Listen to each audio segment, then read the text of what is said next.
রাজধানীর এক অভিজাত এলাকায় বনানী ডিওএইচএসে সাধারণ এক বাসিন্দার ছদ্মবেশে বছরের পর বছর ধরে বাস করছিলেন এক ব্যক্তি। প্রতিবেশীরা হয়তো কল্পনাও করেননি তাদের পাশের বাড়িতে লুকিয়েছিলেন বাংলাদেশের ইতিহাসের সবচেয়ে আলোচিত এক হত্যাকাণ্ডের মূল হোতা। 1981 সালের 30 মে চট্টগ্রাম সার্কিট হাউসের এক রাত বদলে দিয়েছিল বাংলাদেশের ইতিহাসের গতিপথ।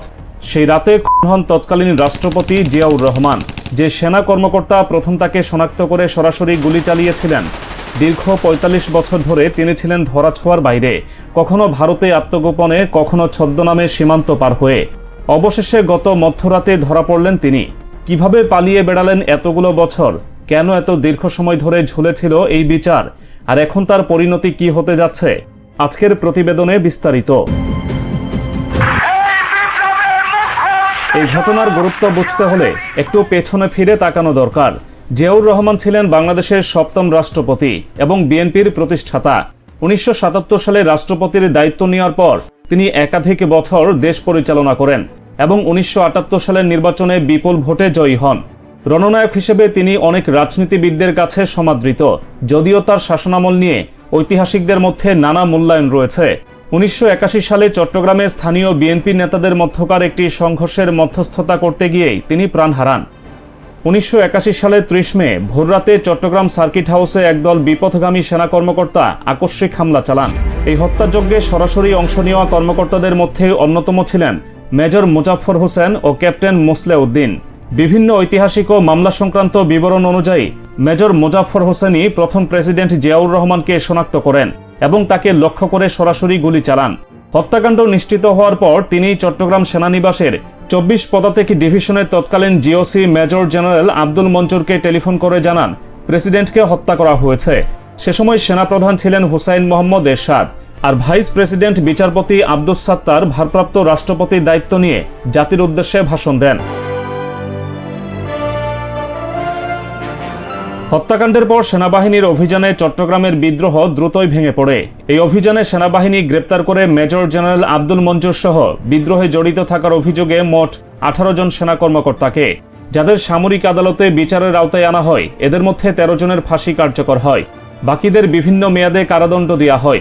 তবে এই বিচার নিয়ে প্রশ্ন থেকে যায়। অভিযোগ ওঠে বিচার অতি দ্রুত সম্পন্ন হয়েছে এবং আত্মপক্ষ সমর্থনের সুযোগ ছিল সীমিত। এদিকে গ্রেপ্তার হওয়া মেজর জেনারেল আব্দুল মঞ্জুরের পরিণতি আরও রহস্যজনক। গ্রেপ্তারের পর সেনা হেফাজতেই তার মৃত্যু হয়। প্রাথমিকভাবে বলা হয়েছিল ক্ষুব্ধ সৈন্যদের হাতে তিনি নিহত হয়েছেন, কিন্তু পরবর্তীতে ময়নাতদন্তে দেখা যায় তাকে পেছন দিক থেকে মাথায় গুলি করা হয়েছিল, যা তার মৃত্যুকে ঘিরে রহস্য আরও বাড়িয়ে দেয়।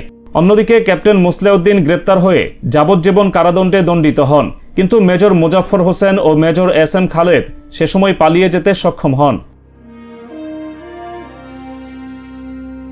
সবচেয়ে বিস্ময়কর বিষয় হল প্রেসিডেন্ট জিয়াউর রহমানকে হত্যার সুনির্দিষ্ট মামলাটির বিচারই কখনো ঠিকমতো এগোয়নি।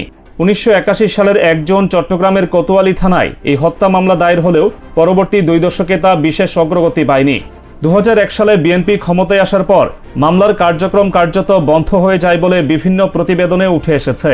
ফলে সামরিক বিদ্রোহের জন্য কিছু কর্মকর্তার ফাঁসি হলেও সরাসরি রাষ্ট্রপতি হত্যার দায়ে কারো বিচার এত বছরও সম্পন্ন হয়নি।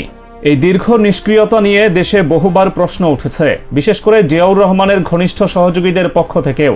তদন্ত সংশ্লিষ্ট সূত্র জানায় এই সুযোগে মেজর মোজাফফর হোসেন দীর্ঘ সময় ভারতে আত্মগোপনে ছিলেন, বিশেষত 1997 থেকে 1998 সাল পর্যন্ত। এরপর তিনি ছদ্মনাম ব্যবহার করে সীমান্ত পার হয়ে বিভিন্ন স্থানে যাতায়াত করতেন বলে জানা যায়। সবচেয়ে চমকপ্রদ বিষয় হল দীর্ঘ এই সময়ের একটা বড় অংশ তিনি কাটিয়েছেন রাজধানী ঢাকারই একটি সুপরিচিত অভিজাত আবাসিক এলাকায়, যেখানে প্রতিদিন হাজারো মানুষের আনাগোনা। এতগুলো বছর ধরে আইন শৃঙ্খলা বাহিনীর নজর এড়িয়ে কিভাবে তিনি এমন একটি এলাকায় স্বাভাবিক জীবনযাপন করছিলেন তা এখন নতুন করে অনুসন্ধানের বিষয় হয়ে দাঁড়িয়েছে। দীর্ঘ 45 বছর পলাতক থাকার পর অবশেষে গত 15 জুলাই মধ্যরাতে রাজধানীর বনানী ডিওএইচএস এলাকা থেকে ঢাকা মহানগর গোয়েন্দা পুলিশ তাকে আটক করে প্রয়োজনীয় আইনগত প্রক্রিয়া সম্পন্ন হওয়ার পর কোর্ট মার্শাল সম্পন্ন করার জন্য তাকে হস্তান্তর করা হয়েছে বাংলাদেশ সেনাবাহিনীর কাছে।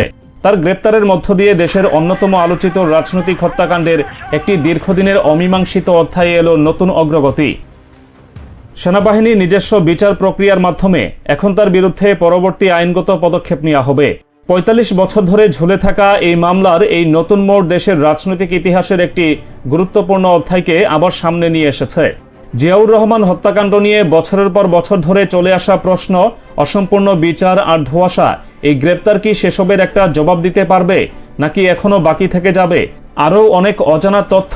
মঞ্জুরের রহস্যজনক মৃত্যুর মতোই সময় তার উত্তর দেবে।